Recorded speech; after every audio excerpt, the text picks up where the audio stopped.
ठीक है, मतलब यहाँ पर ये जो लगे हुए हैं बार्स अपने, है ना, बार्स क्या हैं, ये क्या कहलाते हैं अपने, स्टील, है ना। तो स्टील के अंदर जो मैक्सिमम स्ट्रेन की अगर मैं बात करूँ यहाँ पर, है ना, मैक्सिमम स्ट्रेन क्या रहेगा, उसकी वैल्यू क्या रहेगी अपनी 0.87, ये मैंने बताया था आपको, 0.87 FY अपॉन में ES, है ना, प्लस में 0.002, ये क्या है, स्टैंडर्ड फॉर्मूला निकला हुआ है इसके लिए maximum strain of steel in the beam section. तो ये आपने, है ना, IS कोड है, IS 456 ये कोड है। आप चाहो तो OU LMS पे सर्च कर लेना, मैं वहाँ पे क्या है, मैं अपलोड कर दूंगा उसको, है ना, आपके सब्जेक्ट में IS 456 कोड करके है, वो कोड है, उसके अंदर ये सारी वैल्यूज जो है आपको ऑलरेडी स्पेसिफाइड रहती है ना। अभी मैं बात करूँ कंक्रीट के अंदर मैक्सिमम स्ट्रेन की, तो इसकी वैल्यू भी वहाँ पर अपने को डायरेक्ट मिल जाती है IS कोड से 0.0035, है ना। ठीक है, ये तो किसकी बात हो गई, स्ट्रेन का केस हो गया। अभी स्ट्रेस की बात करूँ यहाँ पर मैं, स्ट्रेस में क्या रहेगा, मैक्सिमम वैल्यू उसके लिए क्या रहेगी अपनी 0.87 F, है ना। ठीक है,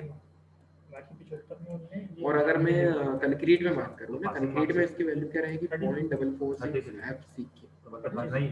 ये स्ट्रेस और स्ट्रेन का क्या हो जाएगा आपका, इसी सेक्शन, इसी टाइप से आपको क्या करना है, सेक्शन डिजाइन करना है बीम का। मतलब आपको क्वेश्चन आ जाता है, मान लो ये वाली क्या हो गई, इसकी विड्थ, है ना, बी दिखा हुआ है, ये क्या है, इसकी विड्थ आपको लिखी हुई आएगी क्वेश्चन के अंदर कि आपको विड्थ इतनी दे रखी है, मान लो कि 250 mm है ना, 250 mm बाय 400 mm, मतलब क्या है यहाँ पर 250 उसकी विड्थ है और डेप्थ कितनी है 400 है।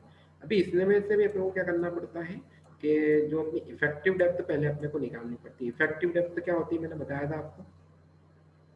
देखो ये वाला तो क्या हो गया आपका बीम का डेप्थ हो गया, ठीक है। और इसमें इफेक्टिव डेप्थ क्या कहलाएगी, जो स्टील बार्स है ना, उसका सेंटर से लेकर अपने अपर पार्ट से जो अपन डिस्टेंस लेंगे, उसी को मैं क्या कहता हूँ, वो क्या है मेरा इफेक्टिव डेप्थ। ये सब अपने को कंसिडर करके चलना है किस टाइम पे, बीम के डिजाइन के टाइम पे। और जो ये चीज है ना, यहाँ सेंटर से अपन यहाँ तक जो पार्ट लेंगे फिर बचा हुआ, है ना, इसको मैं कहता हूँ क्लियर कवर। ये भी जो है अपने कोड के अंदर इसके लिए भी अलग अलग स्पेसिफाइड है वैल्यूज, कि अपन क्लियर कवर बीम के लिए क्या लेते हैं, स्लैब के लिए क्या लेते हैं, सब अलग अलग क्या है उसके अंदर स्पेसिफाइड है। ठीक है, आगे देख लेते हैं। एक न्यूमेरिकल मैंने बताना स्टार्ट किया था आपको पिछले लेक्चर में, उसको अपन कंटिन्यू करेंगे यहाँ पर। उसके पहले ये देखो अलग अलग वैल्यूज भी बता दी थी मैंने आपको, ठीक है। इसके अंदर डेप्थ ऑफ न्यूट्रल एक्सिस है ना, क्रिटिकल न्यूट्रल एक्सिस की डेप्थ आप इस वाले फॉर्मूले से निकाल सकते हैं, ये पूरा मैंने डिराइव करवा दिया था आपको पहले लेक्चर में, ठीक है।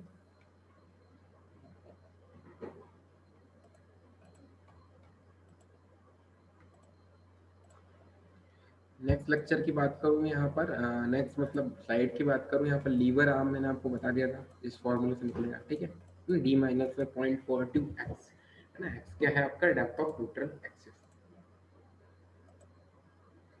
मूवमेंट ऑफ रेजिस्टेंस का फॉर्मूला था अभी अपने कंप्रेशन के केस में, जहां पर कंप्रेसिव फोर्स लग रहा है, टेंशन के केस में टेंशन फोर्स लग रहा है, उनके लिए दोनों के लिए क्या रहेगा, अलग अलग रहेगा, ठीक है। 0.36 FC के ये भी क्या है, बी इंटू में जेड, ये भी सब IS कोड के अंदर जो है वैल्यूज निकाली हुई रहती है, उन्हें ऑलरेडी अपने को क्या करना है, बस यूज करना है न्यूमेरिकल, ठीक है। 0.87 FY है ना, ए इंटू में जेड, ये क्या है अपना मूवमेंट ऑफ रेजिस्टेंस है स्टील की,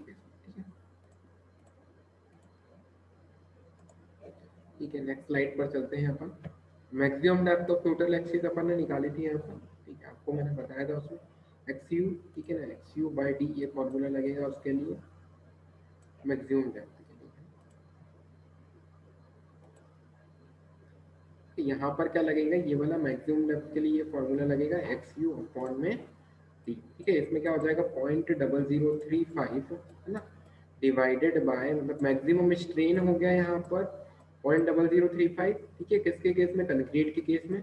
नीचे वाला पार्ट अपन ने ले लिया इसके अंदर 0.87 FY अपॉन में ES, प्लस में क्या हो जाएगा 0.0055, ये क्या हो गया है अपना जो है मैक्सिमम स्ट्रेन स्टील के केस में हो गया। इसी का डिवाइड से अपने को क्या मिल जाएगा, मैक्सिमम डेप्थ मिल जाएगा न्यूट्रल एक्सिस के केस में, लिमिटिंग डेप्थ मिल जाएगा। फाइनली अपन इसी के बेस पर क्या करते हैं, पूरा डिजाइन करते हैं अपने सेक्शन। अच्छा, यहाँ पर अपने को अलग अलग मैक्सिमम डेप्थ दे रखी है अलग अलग ग्रेड्स के लिए, है ना। मैंने आपको FY स्टील की ग्रेड बताई थी, है ना। तो उसकी स्टील की ग्रेड थी जैसे कि 250 न्यूटन पर mm² अगर ग्रेड है ना, तो उसके लिए जो IS कोड में ऑलरेडी स्पेसिफाइड रहता है ये फॉर्मूला कि उसके लिए अपन क्या यूज करेंगे, लिमिटिंग डेप्थ न्यूट्रल एक्सिस की 0.53D, ठीक है। ऐसे ही क्या रहेगा, 415 के लिए भी रहेगा अपना 415, अगर वहां पर अपनी उसकी ग्रेड है स्टील की, है ना। स्टील की मतलब ये क्या होती है, FY यील्ड स्ट्रेस बोलते हैं इसको अपन, है ना। FY इज डिनोटेड, है ना, yield stress is denoted by FY yield stress. मैंने आपको सारा स्ट्रेस स्ट्रेन कर्व जब पढ़ाया था ना, उसके अंदर मैंने पूरा अच्छे से समझाया था यील्ड स्ट्रेस क्या होता है ना।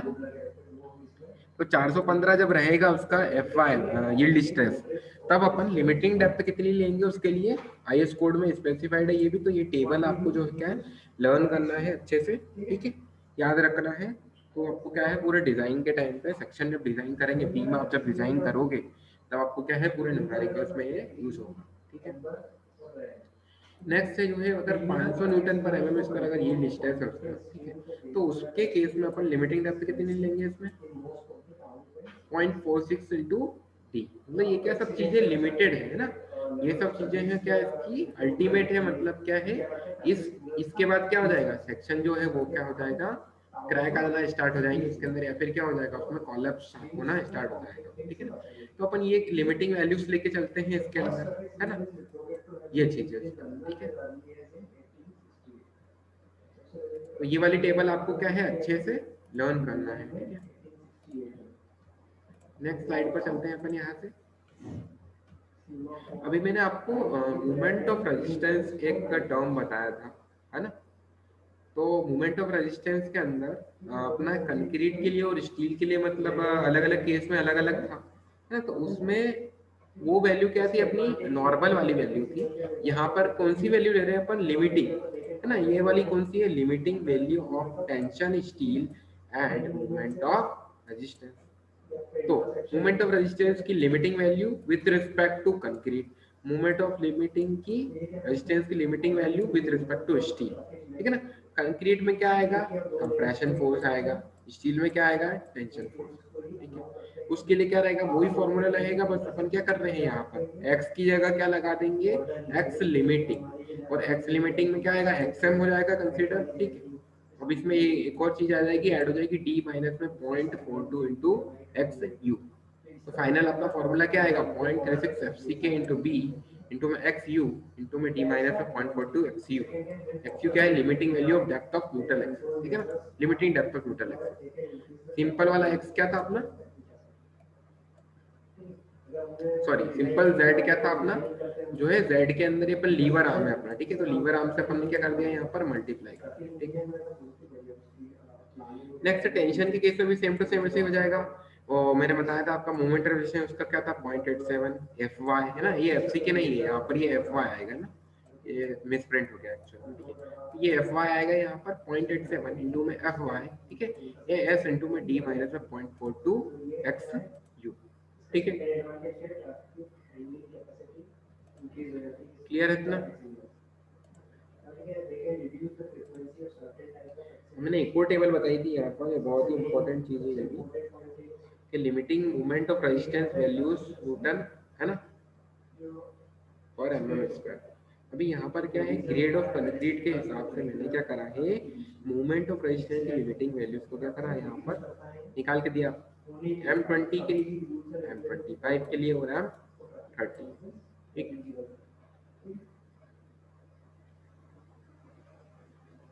अगर मैं जनरल बात करूँ ना, जनरल फॉर्मूला क्या रहेगा इसके लिए, अगर अपनी 250 ग्रेड है स्टील की, अगर 450 ग्रेड है स्टील की और 500 स्टील की ग्रेड, तो क्या रहेगा अपना मोमेंट ऑफ रेजिस्टेंस का अलग अलग फॉर्मूला रहेगा 0.148 एफसी के वीडी स्क्वायर। फिर उसमें जब 450 है स्टील की ग्रेड, है ना, एफई 450 है, तब 0.138 एफसी के वीडी स्क्वायर, और 500 है अगर, तब क्या आ जाएगा 0.133 एफसी के वीडी स्क्वायर। फाइनली ये फॉर्मूला आ जाएगा। उसके बाद अपन क्या करेंगे उसमें, अगर M20 है तो FCK की वैल्यू रखो बस। FCK की वैल्यू कितनी हो जाएगी, 20 हो जाएगी इसके अंदर, ठीक है। तो बस ये वैल्यू यहाँ पुट करी इस फॉर्मूले में, ये वैल्यू यहाँ पुट करी और यहाँ पुट करी, और फाइनल क्या मिल गया अपने को, रिजल्ट। ये रिजल्ट आ गया।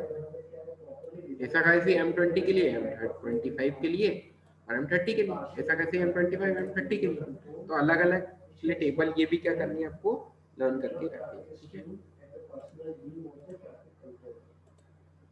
अभी इसमें अपन एक टाइप्स ऑफ प्रॉब्लम देख लेते हैं इसमें अंदर, ठीक है। अब अंडर इनफोर्स सेक्शन मैंने आपको बताया था, है ना। अंडर इनफोर्स से मतलब क्या है वहां पर,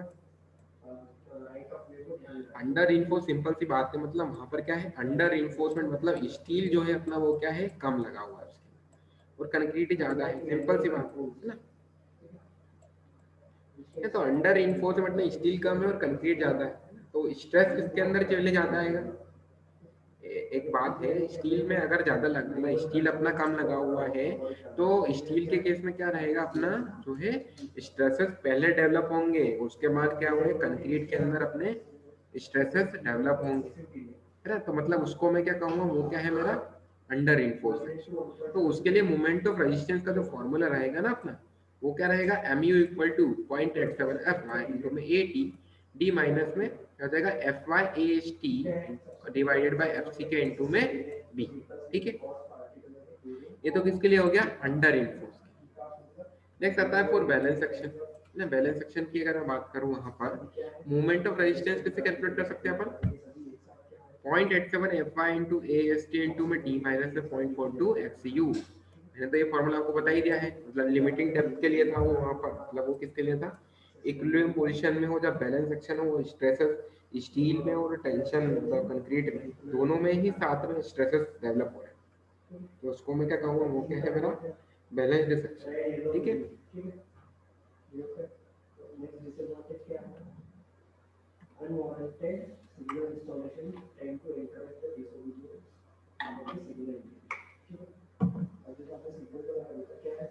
ठीक है, तो ओवर इन्फोर्स की अगर मैं बात करूं, तो उसमें क्या होता है, जैसे ओवर इन्फोर्स ना, नाम से ही समझ आ रहा है ओवर ना। ओवर मतलब क्या है, वहां पर रिइंफोर्समेंट ज्यादा लग गया है, स्टील वहां पर ज्यादा लग गया है ना। स्टील ज्यादा लगेगा तो थोड़ा सोच के बताओ ना, स्टील ज्यादा लगेगा तो क्या होगा, कंक्रीट तो जरा सा ही लगा हुआ है उसके अंदर, तो वो क्या कोलैप्स कर जाएगा, फट से धड़ाम से, क्या है सडन वहां पे क्या हो जाएगा, फेलियर हो जाएगा। तो इसके अंदर अपना जो है स्ट्रेसेस जो किस में ज्यादा पहले आएंगे, कंक्रीट के अंदर स्ट्रेसेस पहले आएंगे, है ना, क्योंकि कम लगा हुआ है ना। तो ऐसे अपन समझ सकते हैं इसको कि stresses in the concrete reaches, है ना, earlier and the stresses in the steel, ठीक है। तो ये चीज रहेगी, है ना। ये वाला इसके लिए फॉर्मूला रहेगा अपना 0.36 FCK इंटू पी इंटू में XM XU डी माइनस में 0.42 XC, ठीक है, ये रहेगा, ठीक है। ये रहते ना, आ गया समझ में। Moment of resistance under enforce के लिए बता दिया मैंने आपको, बैलेंस के लिए बता दिया मैंने आपको, ओवर इनफोर्स के लिए समझा दिया, और तीनों सेक्शन मैंने अलग अलग अलग आपको समझा दिए। अच्छा सुरेश, आप पिछले लेक्चर में भी आए थे, आप मेरे को बता सकते हो अंडर इनफोर्स सेक्शन क्या होता है, अभी मैंने पूरा क्लियर करा सुरेश, बताएं। अंडर इनफोर्स सेक्शन के बारे में बताएं मुझे कुछ आप, मैंने आपको अच्छे से बता दिया था, मैंने पिछले लेक्चर में भी समझाया था। सर इसमें स्टील कम लगता है और कंक्रीट ज़्यादा लगता है। ठीक है, अच्छी बात है, वेरी गुड। अभी मैं इसका स्ट्रेसेस की बात करूं तो कैसे क्या रहेगा इसमें, मतलब स्ट्रेसेस किस में ज्यादा आएंगे, मतलब स्ट्रेसेस किस में पहले आएंगे और किस में बाद में आएंगे।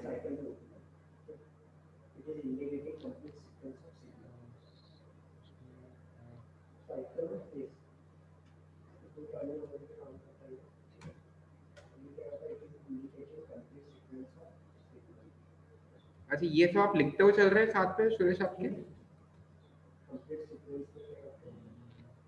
जी सर।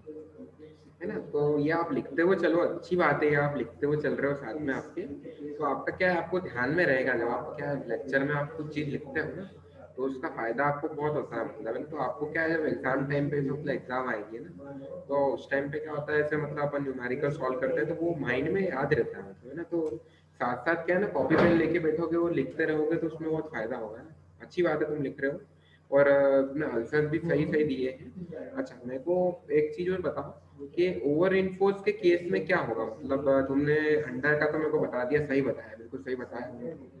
ओवर इन्फोर्स की बात करूं उसमें क्या होगा उस केस।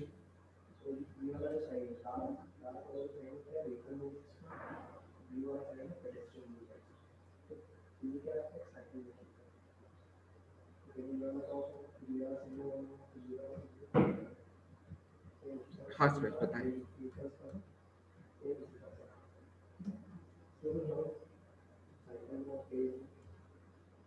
किसको कहूंगा मैं ओवर इन्फोर्स सुरेश?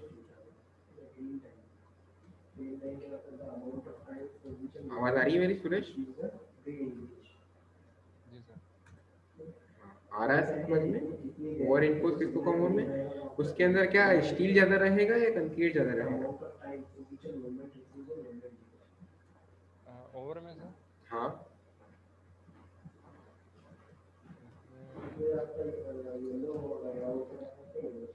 इसमें स्टील ज़्यादा रहेगा सर। बहुत अच्छा बहुत अच्छा। तो मैं अगर इसमें बात करूँ स्ट्रेसेस की, तो स्ट्रेसेस किसमें पहले डेवलप होंगे, मतलब तो किसमें बाद में डेवलप होंगे?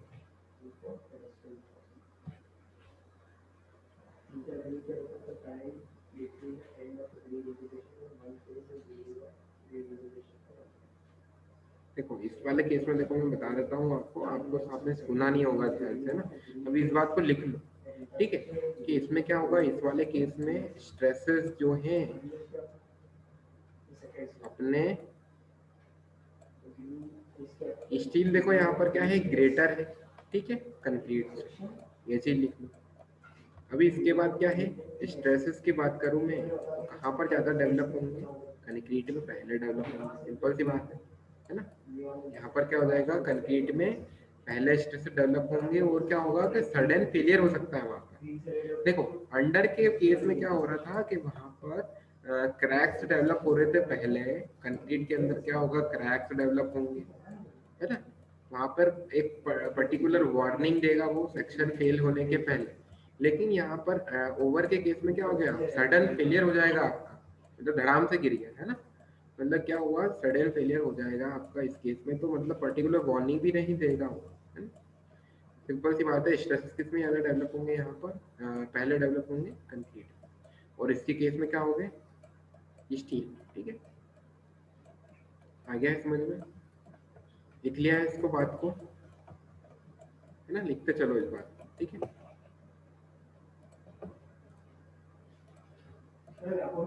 नेक्स्ट पे चलते हैं अपन।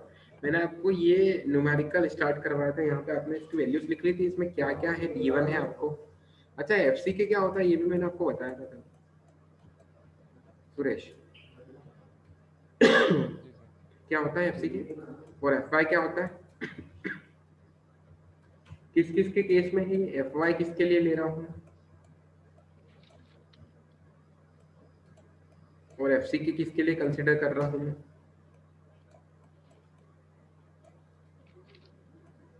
अच्छा, यहाँ पर जो कंक्रीट की ग्रेड है वो कितनी है, कि मैंने बोला एफसी के वहां पे 20 है ना, मतलब क्या है वहां पर, कौन सी ग्रेड लग रही है, हाँ मैं देखो स्क्रीन पर, ठीक है। पढ़ा इसको आपने, क्या लिखा था वहां पर, ग्रेड कौन सी लग रही है अपनी, M20, है ना। और एफ वाई की बात करूं मैं तो एफ स्टील की ग्रेड कौन सी हो जाएगी अपनी, ये स्क्रीन पर देखो फिर से, ठीक है, ठीक है ना। मतलब अपन ने क्या करा है यहाँ पर, यील्ड स्ट्रेस है ना, एफ वाई क्या है मेरा, यील्ड स्ट्रेस, और एफ सी की क्या है, कैरेक्टरिस्टिक स्ट्रेस, ठीक है। ये अपन को क्या देती है, गिवन है, यहाँ पर दिया हुआ है अपने को, बीम का सेक्शन का डायमेंशंस दिया हुआ है, विड्थ दी हुई है उसकी कितनी है, 250 mm, है ना। और अपने को क्या दिया हुआ है, इफेक्टिव डेप्थ, मतलब टोटल डेप्थ दे रखी है अपने को, और उसमें से इफेक्टिव डेप्थ कितनी है अपनी, 310 mm अपना इफेक्टिव डेप्थ है किसका, बीम का, उसमें कवर भी दिया हुआ है अपने को, कितना कवर लगाया है अपन ने। कवर मैंने बताया था आपको किसको बोलते हैं अपन, ये वाले पार्ट को देखो, है ना। ये चीज क्या है, मेरा इफेक्टिव कवर मैंने कितना दिया है 40 mm, है ना इसके केस में। तो इसके केस में मैं अगर मैं निकालूंगा अपना क्या फोर्स निकालूंगा वहां पे कंप्रेशन के केस में, तो क्या आएगा अपना moment of resistance. Moment of resistance नहीं, यहाँ पर मैं केवल क्या निकाल रहा हूँ, फोर्स निकाल रहा हूँ ना। फोर्स में अपन क्या करते हैं, जो जेड डेप्थ है ना उसको मल्टीप्लाई नहीं करते हैं, है ना। उसके अंदर जो लीवर आर्म है अपन उसको मल्टीप्लाई नहीं करते हैं, अपन क्या करते हैं केवल 0.36 इंटू एफ सी के इंटू में बी इंटू में एक्स, है ना। ये क्या निकल गया है अपना फोर्स किसके केस में, कंप्रेशन के केस।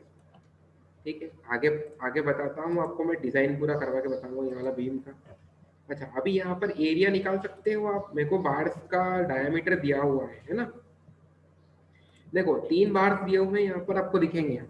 इसका डाया कितना दिया हुआ है 3 बार्स का, 12 फाई है ना। ये 12 फाई जो लिखा है ना, मतलब ये क्या है, डाया दिया हुआ है बार्स का, है ना। 12 mm का डाया है अपना किसका, जो बार्स यूज हुए हैं ना। तो टोटल बार्स कितने यूज हुए हैं, 3 यूज हुए हैं। तो आप यहाँ पे एरिया ऑफ स्टील निकाल सकते हो। ठीक है, एरिया ऑफ स्टील कैसे निकलेगा, 3 मल्टीप्लाई बाय कितना, एरिया क्या होता है। अच्छा, सिलेंडर का एरिया क्या होता है बताओ।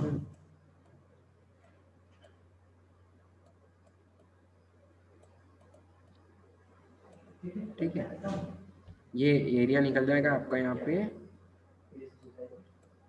देखो पाई डिवाइडेड बाय क्या करा मैंने, 4 क्यों कर रहा हूँ मैं, है ना, इंटू में डी स्क्वायर। ठीक है, ये मैंने क्या कर लिया, उसका एरिया निकाल लिया। क्यों डी स्क्वायर क्यों कर रहा हूँ यहाँ पर मैं, सिंपल मैं क्या ले रहा हूँ, मेरे को तो यहाँ से सेक्शन में कैसा दिख रहा है वो, केवल सर्कुलर दिख रहा है ना। तो मैं क्या कर रहा हूँ, केवल सर्कल का एरिया ले रहा हूँ। तो मैंने क्या करा है, रेडियस को ना लेते हुए मैंने क्या ले लिया, मेरे पास डायरेक्ट डायमीटर है, तो मैं क्या कर दूंगा d/2, है ना, d/2 का स्क्वायर। ठीक है, ये क्या हो गया मेरा पाई डी स्क्वायर बाय 4, ये वैल्यू आ गई मेरी इसकी, कितनी आ गई 113 आ गई मेरी। इसको निकालो वैल्यू को, ए एच टी की वैल्यू, डी का फॉर्मूला रखो, पाई डी स्क्वायर बाय 4 करो, कितना आ रहा है पूरे इसमें को वैल्यू निकाल के दो, पाई डी स्क्वायर बाय 4, डी की वैल्यू 12 पुट करके आंसर निकाल के दो, कितना आ रहा है।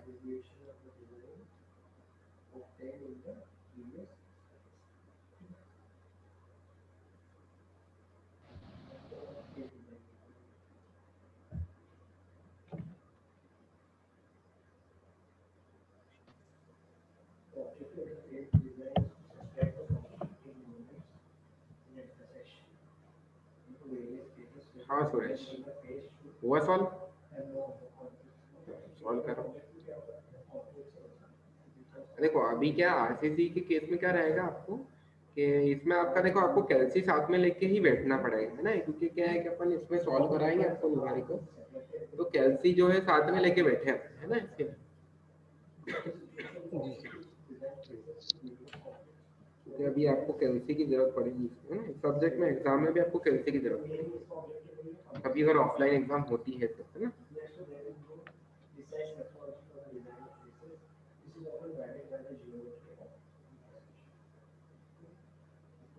निकला आपका एरिया ऑफ स्टील, देखो 3 से मल्टीप्लाई भी कर देना, फिर वो एरिया निकलेगा उसको, है ना।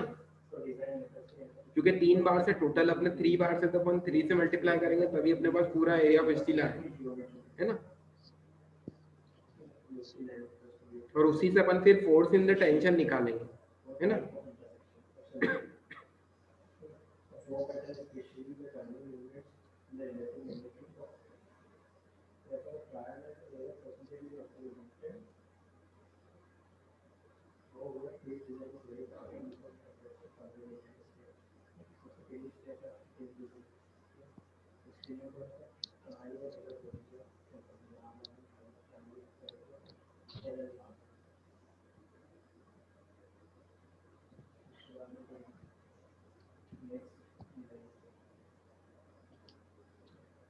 हाँ सॉल्व हुआ क्या भाई, कितना आ रहा है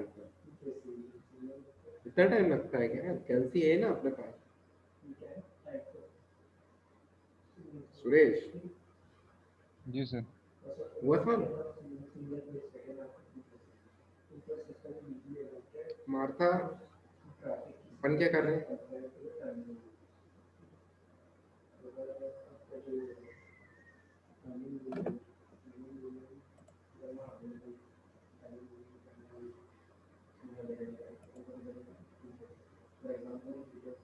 हाँ सुरेश बताओ कितना आया?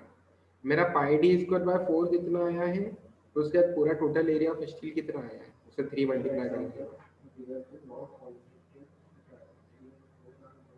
पाई की वैल्यू कितनी रखना है पता है आपको? 3.14 रख दो पाई की वैल्यू, है ना। देखो यार आपको मैं पूरा मल्टी यही लिख के दे देता हूँ, आप इसको सॉल्व कर लो बस, है ना। 3.14 मल्टीप्लाई बाय 12 का स्क्वायर मतलब कितना हो गया 144, 144 डिवाइडेड बाय 4, है ना।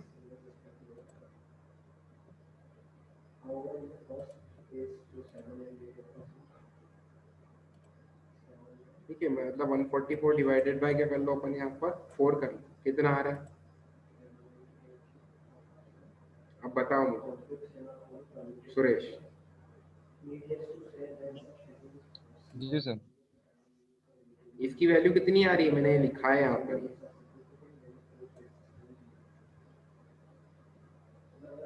अरे भाई लिख के दे दी वैल्यू, अब तो क्या सीधे कैलकुलेटर में डालना है, उसको निकालना है, पता भी नहीं होगा। थोड़ा जल्दी जल्दी सॉल्व करो, फिर एग्जाम में कैसे करोगे यार, इतना टाइम लगाओगे। मेरे को एग्जाम में क्या है, मतलब इतना धीरे नहीं करना है अपने को, एग्जाम में मेरे को थोड़ा स्पीड होनी चाहिए अपनी, है ना थोड़ी।